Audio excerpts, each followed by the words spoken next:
A maior combatente do olavismo, Heloísa de Carvalho, faleceu na noite de quarta-feira, 7 de janeiro de 2026. O Meteoro Brasil presta sua homenagem a essa heroína. Vamos contar toda a história dela. O Pedro Zambarda vai trazer mais detalhes também desse caso aqui no Plantão do Meteoro.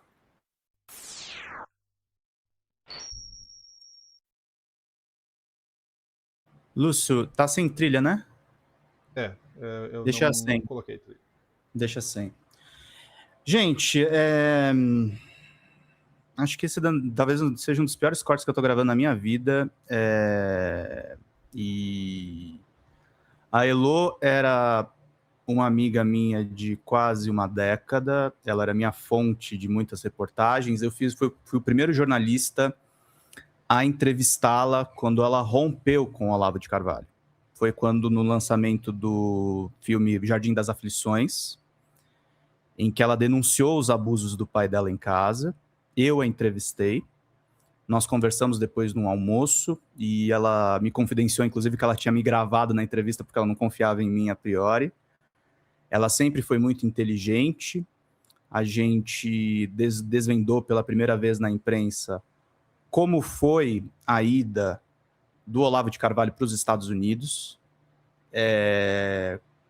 que não tinha sido grana da CIA, que tinha sido grana de uma construtora em Curitiba, inclusive, a CR Almeida. Os herdeiros da CR Almeida estavam por trás da migração do Olavo para os Estados Unidos. Desde então, a Elo sempre deu entrevistas para a imprensa, conversou com o New York Times, conversou com a revista Isto É, conversou com a Carta Capital, conversou com todos os jornais. Eu tive furo roubado pela Mônica Bergamo, eu quero deixar isso registrado. E depois, mais para o final do corte, eu vou falar um pouco sobre isso. A Elo me ajudou muito enquanto jornalista e eu estou dizendo todas essas coisas, gente, porque eu sou muito grato ao que ela fez por mim e eu sou grato ao trabalho que a gente construiu junto contra a extrema-direita. Ela correlacionou fatos e informações que foram muito importantes para o combate ao negacionismo na pandemia. E a gente falou um pouco disso na entrevista que ela me concedeu lá na Folha TV. Eu vou ler o texto que eu escrevi no DCM, na Folha também, hoje. E vou lembrar os dois furos, um que eu não sou acreditado e outro que a Mônica Bergamo disse que foi ela, mas fui eu que dei essa informação primeiro. Isso aqui é a Elo falando sobre como o pai dela ajudou o Bolsonaro a arquitetar o golpe. Vamos lá. E falando disso do golpe, Pedro, eu há uns 15 dias atrás conversei com um promotor de justiça, amigo meu. Eu fiz um comentário sobre uma postagem, né, que ele fez, e daí ele veio puxar papo, né, comigo, e daí eu falei do golpe. Quero pontuar só, esse livro que ela escreveu foi com Henri Bugalho, é muito bom, e eu recomendo todos que leiam, tá? Vamos lá. E tudo, e eu falei, olha, vou falar uma coisa para você, o golpe, a minuta do golpe começou lá dentro do escritório do Olavo de Carvalho em 2020. Ele, nossa, O Olavo era a estrela daquele documentário revisionista da Brasil Paralelo. Nessa época, não sei se você lembra, que eu tinha um infiltrado lá. Sim. E que foi quem me dava essas notícias. E daí eu pegava essas notícias que ele me dava e ia no Facebook do Olavo para cruzar a informação. E se você catar as postagens do Olavo lá de 2020, era isso. O povo na rua, não sei o quê. Era isso.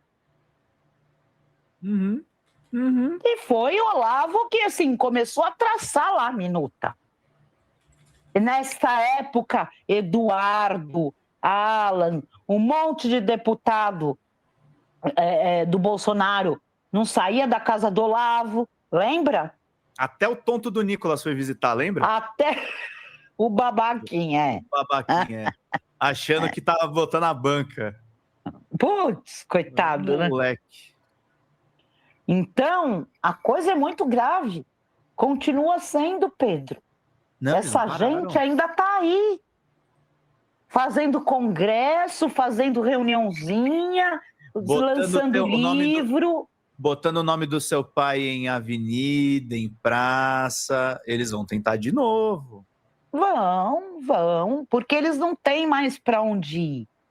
O que as pessoas têm que entender é isso. O ponto que eles chegaram não dá mais para parar, porque não tem volta.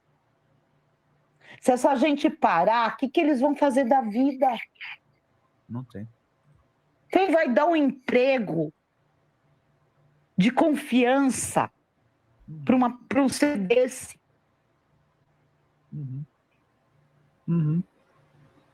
Então, assim, não tem, eles não têm mais nada a perder. O Alan dos Santos não tem mais nada a perder. Eduardo Bolsonaro não tem mais nada a perder. Um filho do Bolsonaro chegou nesse ponto, né?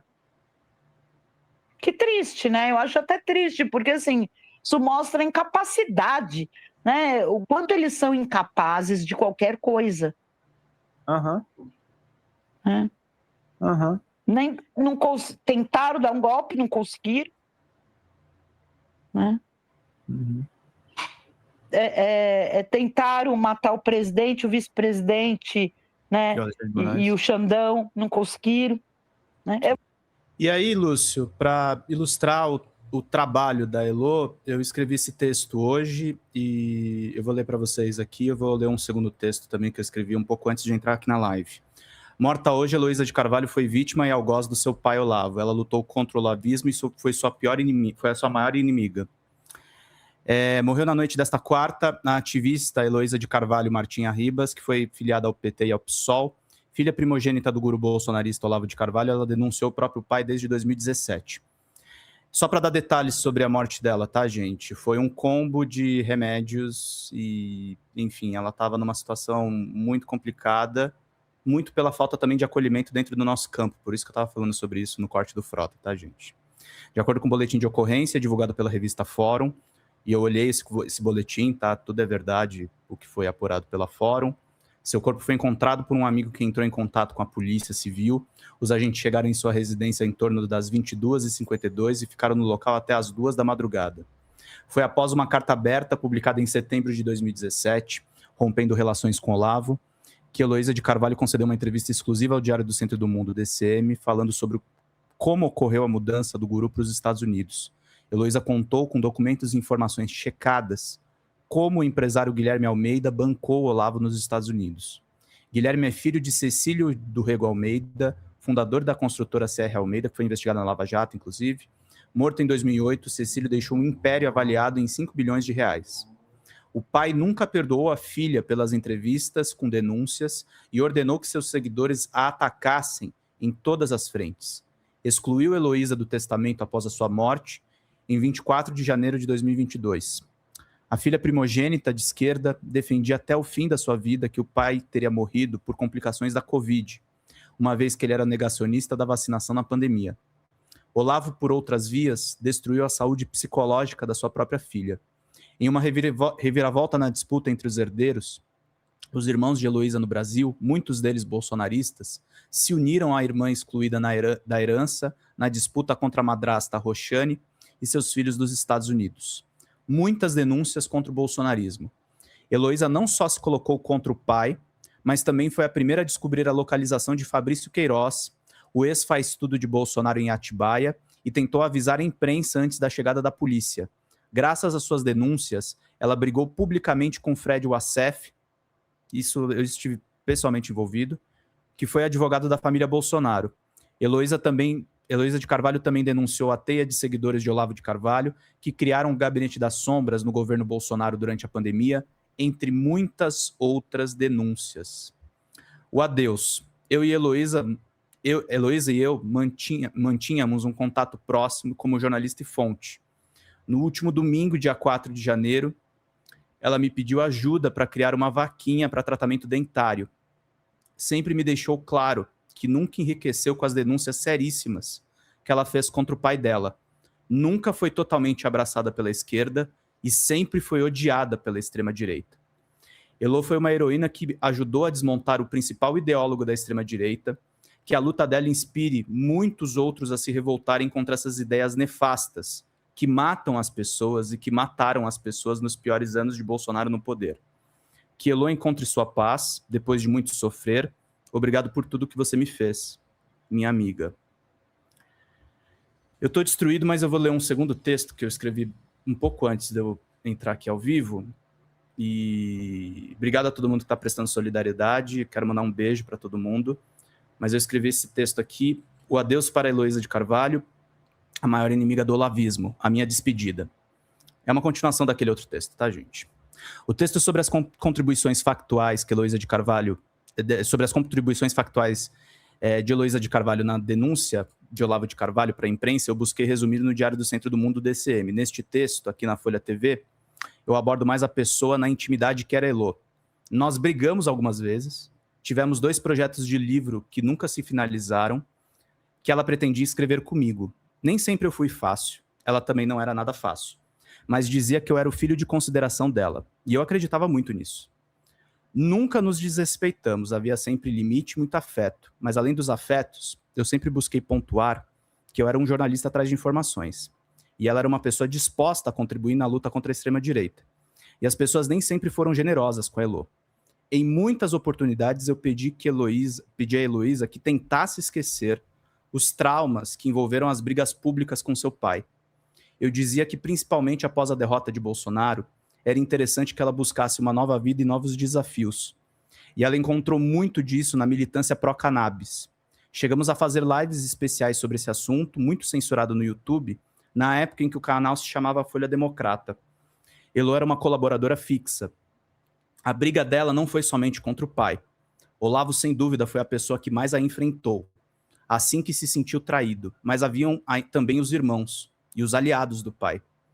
Heloísa sempre me fez apelos, de acordo com as suas observações, para perceber que o olavismo não havia morrido com seu pai. E é por isso que eu escrevo mais insistentemente para que a gente não esqueça dela. Foi uma heroína nesses tempos absurdos e que merecia mais solidariedade do nosso campo. E para finalizar tudo, eu conversei com a Thalita, que é a advogada dela, e eles me mandaram essa seguinte nota. As advogadas de Heloísa manifestaram seu profundo pesar com o falecimento da sua cliente e amiga, Heloísa de Carvalho Martinha Ribas. Nesse momento de dor, estendemos as nossas mais sinceras condolências a toda a família, em especial ao seu filho, amigos e a todos que amavam e cuidavam dela.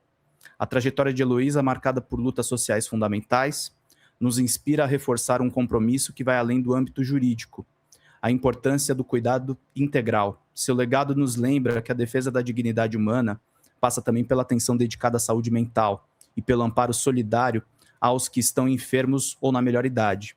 Que este momento de luto sirva também como lembrete coletivo sobre o valor do apoio mútuo, da escuta atenta e da rede de cuidado que devemos construir ao redor de todos. Aos que acompanharam Heloísa, desejamos que encontrem conforto, não apenas nas memórias, mas também na força dos laços que permanecem.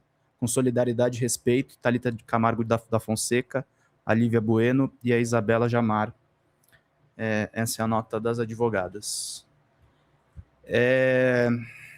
Eu estou ficando meio sem palavras, mas só para pontuar 2 coisas que a gente trouxe do trabalho da Heloísa. Ela se filiou ao PT no dia 21 de julho, aí a Mônica Bergamo me roubou esse furo, falou que tinha sido na coluna dela, acreditando Paulo Teixeira, mas fui eu que publiquei horas antes. E ela tentou se candidatar a deputada federal, não foi acolhida pelo PT. E depois ela foi procurar, depois de uma briga interna com o PT de Atibaia, ela se filiou ao PSOL e também não entrou na política. Eu acho que a gente perdeu ela, sabe, Lúcio? Eu acho que ela podia ter contribuído ainda mais e ter sido mais feliz. E é isso que está me deixando triste hoje. Eu fico pensando o tempo inteiro se eu podia ter feito mais, se eu conseguia fazer mais, mas ela fez muito por nós. E é por isso que eu estou contando todas essas coisas. Perfeito. Meus sentimentos a Elô, ao Pedro, né, a todo mundo que era próximo da Elô. Acho que não é um momento fácil, né, quando a gente perde uma pessoa querida como essa. Mas é importante, como o Pedro trouxe, lembrar de toda a trajetória. Né? A trajetória que fica de uma trajetória de luta, né? Inclusive essa superchat aí que Heloísa Guzmão trouxe, A investigação da Elô sobre a minuta nos leva ao Ives Gandra, a filha dele, que trabalhava com a Damares, e finalmente ao professor do Olavo, o católico Antônio Donato e seu grupo de lobistas Anistia Pró-Vida. Então, esse é só alguma dos resultados do que a Elô trouxe, né, nas suas falas, nas suas denúncias. E é importante essa fala do Pedro, né, para a gente abraçar aí algumas pessoas que vêm para o nosso lado, que vêm para o nosso campo, dar o apoio também, enfim. E acho que é importante também a gente falar, né, Pedro, de saúde mental, de como as pessoas precisam ser cuidadas, aquela coisa, né? Não é porque a pessoa está sorrindo, não é porque Que ela ela tá tem um bem. dia feliz que ela está bem. Né? Preciso a E gente eu, acompanhar. e eu queria pontuar uma última coisa, Lúcio, que inclusive eu vi muitas amigas feministas se manifestando que ela foi muito próxima da Lola, foi muito mais próxima da Daniela Abad, da Letícia Oliveira. Importante dizer, tá? Tem muita mulher que é heroína nesse universo da extrema-direita, tá? A gente tem que parar também de só valorizar os nomes masculinos. Ela foi uma heroína, tá, gente?